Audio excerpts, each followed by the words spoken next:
says. Keynesian economics believes in central banking, fractional reserve banking. They think all this is great and wonderful. They believe in the way that you get yourself out of a recession is have the government spend money, spend your way out. Well, I mean, if this was me, and if I was in a bind financially, and I owed everybody and I couldn't make my payments, how in the world would going out and getting more debt help me to get out of debt? It doesn't make sense. Because it won't work. And yet that's what the government's doing. That's exactly what the government does every day. Here's another question, and if I'm off the topic, you can tell me.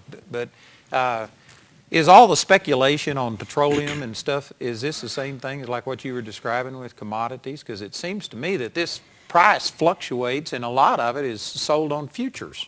Exactly. Here's what's going on in the oil industry. Why do you go by the gas stations every other day? The price is different. The reason is because you have speculators in the commodities markets, and here's what they do. They look out into the future and they say, Iran might get a nuclear bomb. Syria's in a war. This is going on, that's going on. So we think the supply of oil may dry up, and so let's raise the price. Let's start bidding up the futures. And is that legal? Oh, yeah, it's legal. Of course it is. But you may have heard some senators and congressmen just berating the speculators. They're blaming them for the high prices of oil and all this kind of thing. Well, the truth is they're playing in a free market. But in a futures, where you have futures involved like you do with commodities, they're guessing at what the supply and demand is going to be 6 months down the road. And then they're bidding prices according to that. Are they always right? Of course not. And knowing human nature, they're going to interpret that in a way that's going to benefit them. Most benefit them. And it may have little to do with reality. Let's go back to fractional reserve banking, because let me explain to you why J.P. Morgan and all these Wall Street bankers wanted this. How is this beneficial to them? There was three things they said they wanted. This is how they sold this to the American public and in the administration of Woodrow Wilson, how it came about. They wanted three things. They said, we want what they called an elastic currency. Under the gold standard, you can't print money, so the bankers didn't like that because they couldn't expand credit fast enough. They had to wait until they made profit legally and morally to be able to loan money out to increase their profits. They didn't like that. Now, think about this. What I just described to you about fractional reserve banking, if we can do that, we can expand credit much faster by creating money out of thin air, and our profits increase. Because now I've got a whole lot more money to loan. So these guys said this, we want an elastic currency. That's what they meant. They just want more money to be able to loan so they can make more profits. They wanted a lender of last resort, which they planned on it being the Federal Reserve Bank, which it is today. Here's the reason they wanted that. They wanted a lender of last resort because when they made bad loans and they didn't work out, they wanted somebody else to pay the freight. Isn't that nice of them? And so in this process of doing this, the last thing they wanted is, well, they didn't want to compete with each other anymore. See, in a free banking system, if you own one bank and I own the other one, my ability to be profitable and stay in business is dependent upon my efficiency and my expertise in loaning money so I don't make bad loans. In other words, I've got to stay in the risk. If I don't do well as a banker, I'm going under. Same thing is true for you. So we're on our own. In the Federal Reserve System, that's not the way it works. Remember when I explained to you how when you go deposit $10,000, now they can loan $100,000, that's creating money out of thin air? That's called credit expansion. And so in a Federal Reserve System, the banks become a cartel. Now watch this. Here's what banks do every day. They do all this credit expansion. They loan money that doesn't exist. Now how do they get by with that? Because watch, what if this happened? What if I loaned you $1 million and you went and paid a vendor of yours, say you're in business, and let's say you went and bought houses from a builder and you paid him $1 million for these houses. He goes to his bank and he deposits that $1 million. Now here's the problem. If I'm doing fractional reserve banking and I loaned you $1 million, I had to have $100,000 in the bank to be able to do that. So here I am with $100,000 in the bank. I've loaned you $1 million. You go pay your builder. He goes to his bank and deposits it. That bank comes and presents my bank with the receipt and says, where's my $1 million? That bank's out of business in a free banking environment. Here's what happens in the Federal Reserve System. That same scenario, it exists, right? But in the Federal Reserve banking system, all the banks have agreed together, they have to by law under the Federal Reserve System, they've agreed that they will accept one another's receipts, the money they've loaned out to their customers, but they'll never present them for redemption. Do people know this? Oh, no. Is this the thing you were going to ask? I spent 20 years of my life seeking this information. Let me tell you this. Is this what you were going to ask our audience, if any of them had ever heard this? How many of you knew this that are here in this audience? I see one or two. 1, 2, 3, 4, 5 hands out of maybe That's exceptional, by the way. In a crowd They like probably this. were in your business It might class. have been. Yeah. Let me say this just for the benefit of the people watching by internet and also the people that are here. If you want to learn more about this tonight, we have time to deal with here, because I'm going to tell you something. This is extensive. There's a website called Mises.org. Now, let me explain this. Could you spell that? MISES.org. Okay, it's a man's name. It's Ludwig von Mises. He was an Austrian, and he's probably he's considered by men who understand this, people who understand this, Christians especially, as the greatest economist who's ever lived, especially in our lifetime. He used biblical principles to understand economic principles. Incredible writer.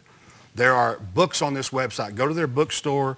Any book by Ludwig von Mises, by Murray Rothbard, by Henry Hazlitt. These guys are all what are known as Austrian School of Economics writers. And their stuff is very good. It explains everything I'm talking about tonight and more. Now let me just guess that they would not be considered great economists by the people who are running our government. No, they don't. They would probably consider that they're what, fringe or crazy? They want their writings suppressed. They don't want this information out.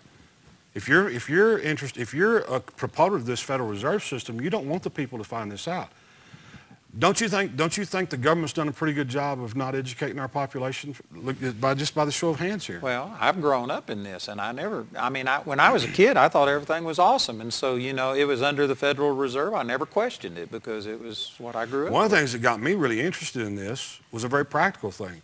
When I first started getting in business, especially when I started my first company, I wanted to know, why do we have these recessions that kick me in the teeth? Where's that coming from? And that kind of got me on the road to looking at this. Let me just say this. You cannot have a recession or depression without the Federal Reserve. Every recession and depression we've had is caused by the Federal Reserve System. Watch this. They institute the Federal Reserve in 1913, and the first horrible Great Depression we had was a few years later.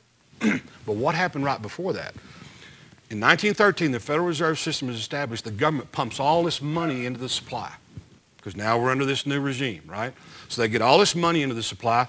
Man, everybody's happy. You know what it resulted in? The Roaring '20s. Oh, party, here we go. We got money. Everybody's got money. It was like an unbelievable boom time, right? That was inflation. In an inflationary cycle, here's what happens. The people who get the money early in an inflationary cycle have a party. Isn't all great. Isn't it the same as a Ponzi scheme? Sure. Absolutely. So you're saying that our whole government is a Ponzi scheme? Our whole monetary system is a Ponzi scheme. Okay? That got Governor Rick Perry in trouble, but I'm not running for office. I'm going to say it. Oh, did he say that? Yeah, I got him in serious trouble. Is there anybody that's in leadership who's saying these same type of things? Oh, yes. Congressman Ron Paul, he is the modern day prophet for the Austrian School of Economics. Okay, I mean, and he understands it. Listen, if you want some entertaining television, if you ever watch television, watch Ron Paul interviewing the chairman of the Federal Reserve. You want to see some fireworks.